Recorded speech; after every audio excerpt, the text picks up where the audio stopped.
I got so much motherfucking design on right now.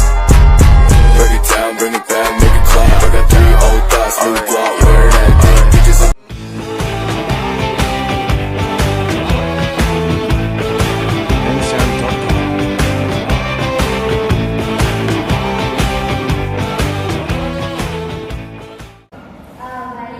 Assalamualaikum warahmatullahi wabarakatuh.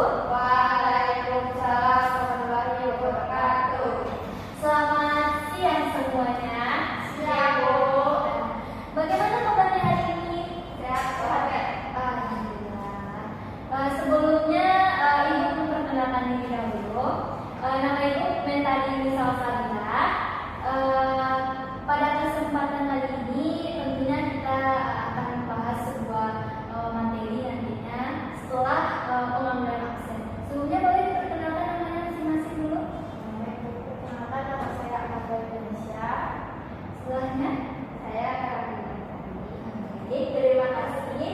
Mungkin cukup perkenalan kita sampai pertanyaan tadi. Nah sebelumnya kita pengambilan absen dulu ya.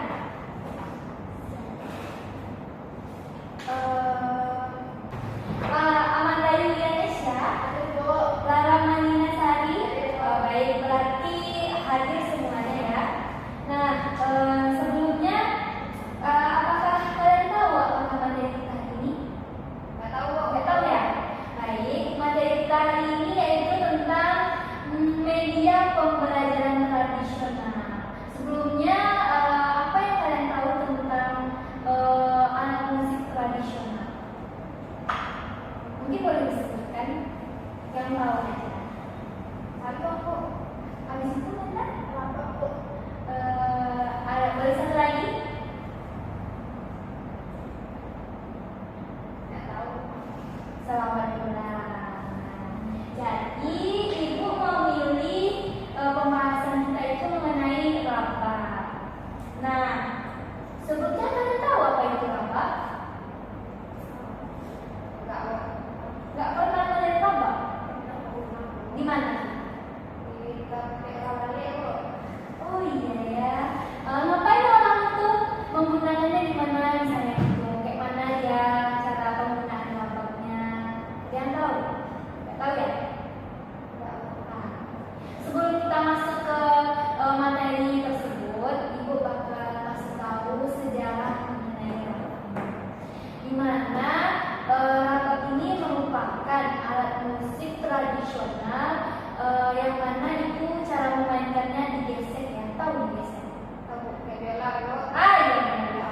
Masya Allah. Itu sebelumnya rapat ini bisa dikatakan biola yaitu sebelum bangsa Eropa masuk ke wilayah Sumatera Barat. Nah, beberapa negara yang masuk ke Sumatera Barat itu bangsa Eropanya bisa disebutkan seperti Portugis, Belanda, Inggris. Nah itu. Jadi sebelum masuknya bangsa Eropa ke sini itu mereka menamakannya biola.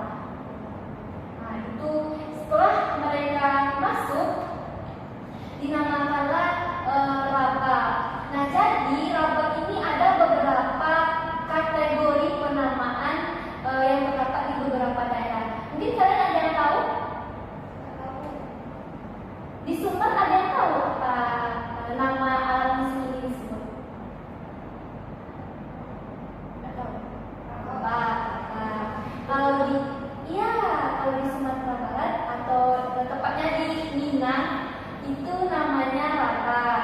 Habis itu kalau di Jawa itu namanya rebak.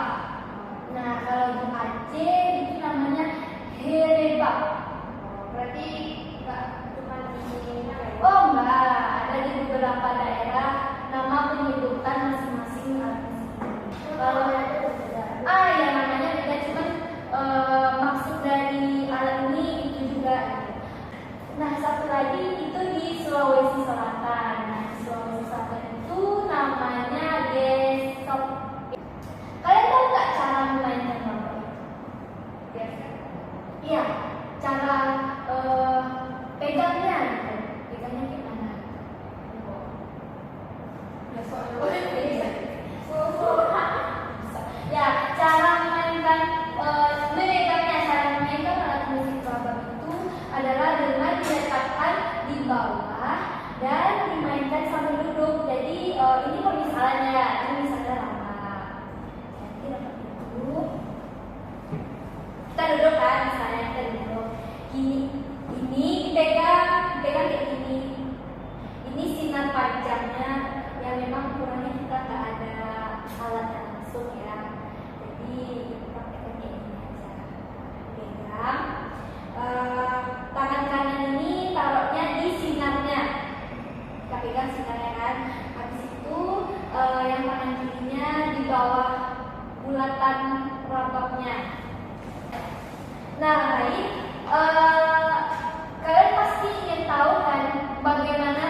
Jadi ada bagian-bagian rambak, bagian-bagian dari masing-masing rambak ini, yang mana ada 4 komponen yang terdapat di alat musik rambak.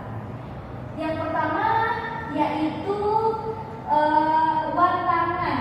Tahu apa itu? Tahu ya? Nah, jadi bisa dijelaskan bahwa watangan ini merupakan bagian leher dari si rambak yang mana berfungsi untuk sebagai pegangan. Nah, yang kedua yaitu batokan, di mana batokan ini merupakan bagian bawah watangan yang terbuat dari kayu atau batok kelapa atau batok kelapa. Tahu yang pegangan itu? Ya. Ya. Habis itu terbuat dari bahan kulit tebu. Ya. Pokoknya binatang.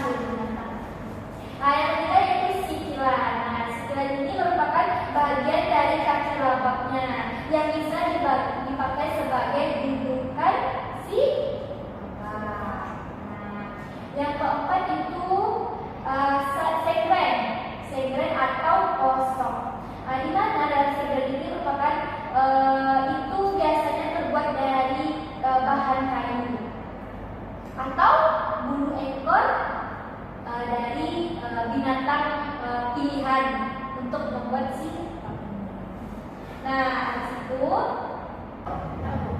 rabot ini merupakan salah satu alat musik khas Minangkabau.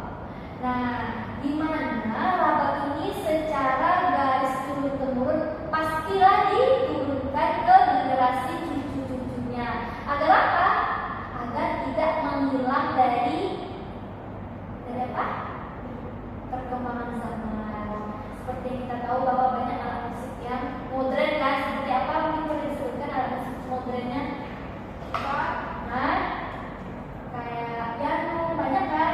Jadi gunanya itu kenapa alat rambak ini harus diturun-temurunkan ke generasi berikutnya supaya alat musik tradisional khas Minangkabau ini tidak hilang atau tidak tertolak aja seperti itu. Nah, fungsi rambak ini yaitu sebagai, ada yang tahu apa fungsi dari rambak ini? Oke, kalau tidak tahu, jadi dulunya rambak ini berfungsi sebagai pendakwah atau dakwah Islami, penyebaran dakwah Islami oleh orang-orang terdahulu. Nah, jadi orang-orang terdahulu itu menyebarkan agama Islam itu melalui rambak ini. Nah, seperti itu. Nah, jadi tujuannya untuk apa? Untuk bisa melestarikan budaya sekaligus memperkenalkan kepada anak cucu kalian nantinya, oh rambak ini seperti ini loh, oh fungsi rambak seperti ini loh. Nah, jadi ibu akan menampilkan mengenai rambak ini yang akan digunakan oleh orang-orang tertentu yang bisa memainkan rambak. Nah, mungkin boleh kalian lihat bagaimana dari penggunaan atau implementasi dari rambak.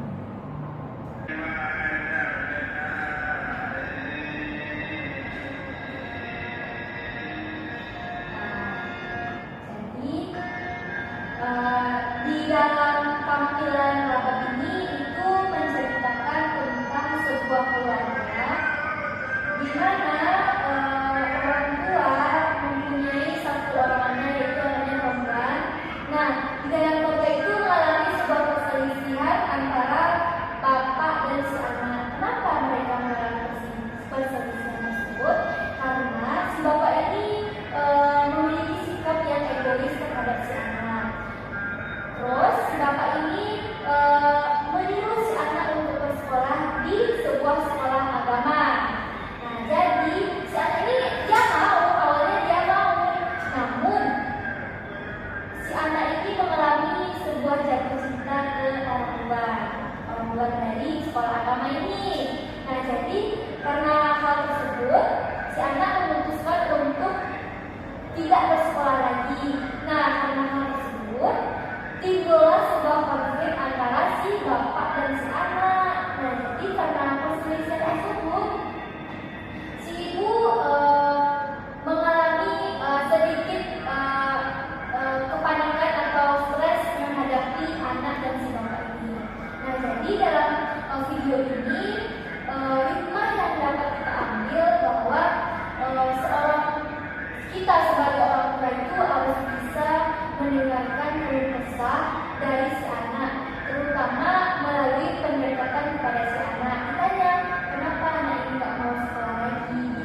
pembangkang. Nah, seperti itu.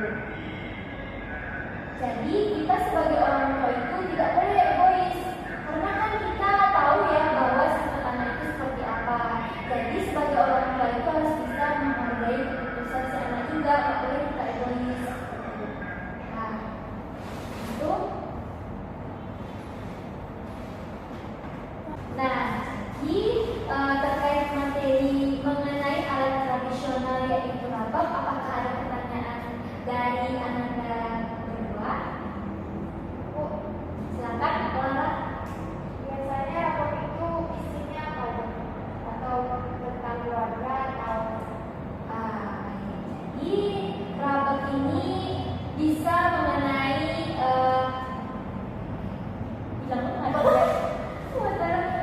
Nah, baik, terima kasih Lara.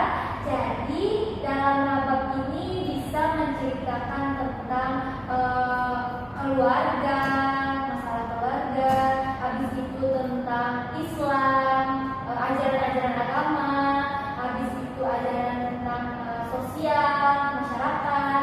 Jadi banyak hal yang bisa diajarkan melalui rabab ini. Namun hanya orang-orang tertentu saja yang bisa menjelaskan cerita-cerita tentang rabab ini, nggak boleh semua orang. Nah, jadi kesimpulan materi yang mengenai itu yang ada, rabab merupakan salah satu alat musik khas Minangkabau atau alat musik tradisional yang mana itu terdapat di Sumatera Barat. Nah, jadi alat musik rabab ini bisa digunakan sebagai alat untuk penyebaran agama